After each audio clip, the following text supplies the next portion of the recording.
के पहले से ही विभा को कपड़े धोने का बड़ा शौक था। कभी नल के नीचे तो कभी तालाब के पास। अरे मेरी नीली वाली लुंगी नहीं दिख रही है। विभा की अम्मा, कहाँ रखी है लुंगी?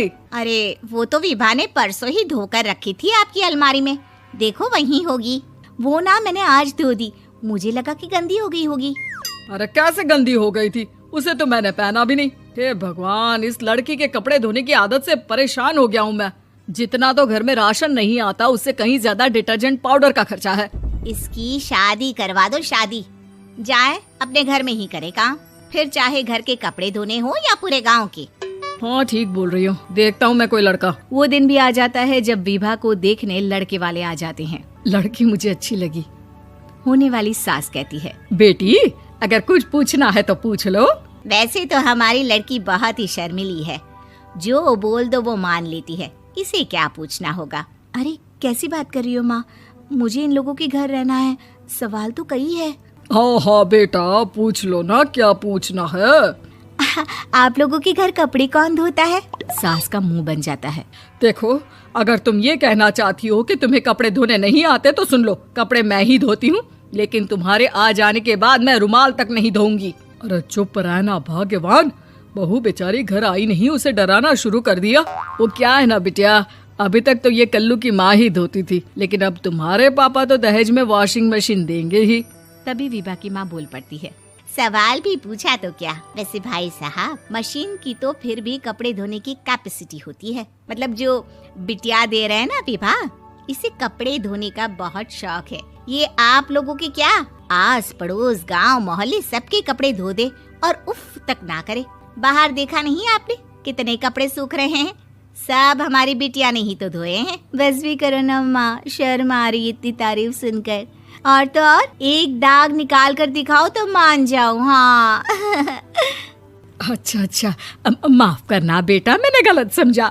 हमें तो रिश्ता बहुत पसंद है। और ऐसे जुड़ जाता है रिश्ता कपड़े धोने का शौक रखने वाली विभा का। उसकी शादी हो जाती है कोयला फैक्ट्री में काम करने वाले कल्लू के साथ। शादी के बाद अचानक विभा चिल्लाती हुई सास के पास आती है। सासू माँ, अरे सासू माँ कहाँ है आप?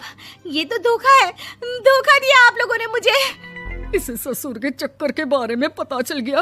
अरे तो उसमें तुझे क्यों धोखा मिला है? अरे नल में पानी नहीं आता, कपड़े कैसे कब धुलेंगे? अच्छा अच्छा, तू पानी नहीं आ रहा उसकी बात कर रही है। तो आपने क्या सोचा? कुछ नहीं।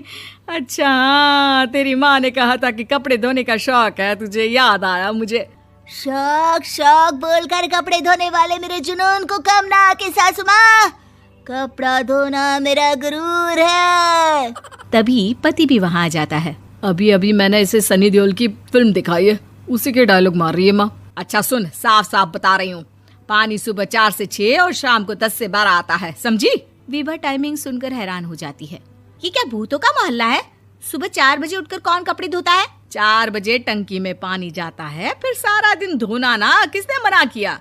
अरे कैसी बात कर रही हैं? 200 लीटर की टंकी में कितने कपड़े धो लूंगी मैं? सुबह ही उठ जाऊंगी मैं। अब क्या था, विभा सुबह 4 से लेकर रात के 12 बजे तक कपड़े ही धोती रहती। एक रोज सास पड़ोस से निकलकर कहीं जा रही होती है कि साथ वाली कहती है, हाँ कल्लू की माँ, जरा ये बताओ कि 2 साड़ी है, 2 ब्लाउज और एक पेटीकोट और एक नाड़े वाला लंबा कच्छा।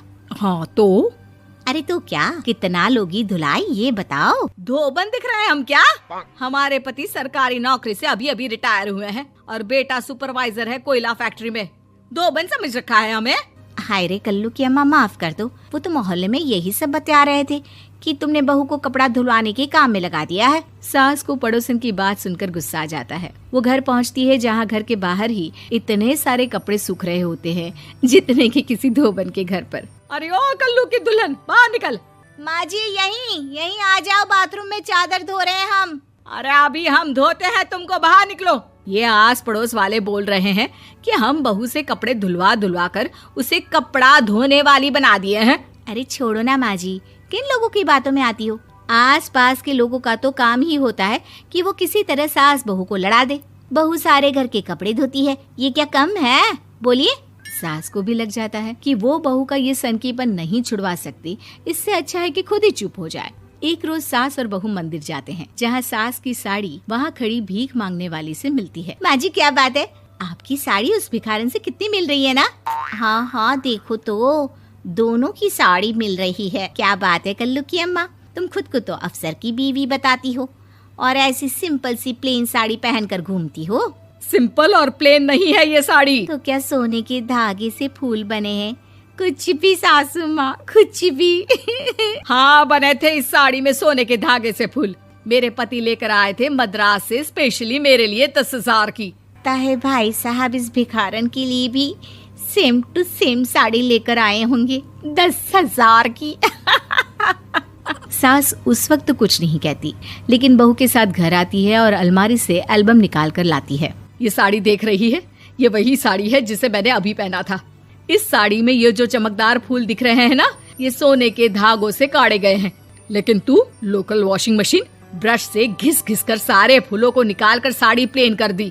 मुझे माफ कर दीजिए सासू माँ। और तो और, जब मैंने तुझे तेरी गलती के लिए कुछ नहीं कहा, लेकिन तूने तो सबके सामने मेरा मजाक ही बना दिया। क्यों? बहू को समझ में आ जाता है कि अब से उसका कपड़े धोना बंद।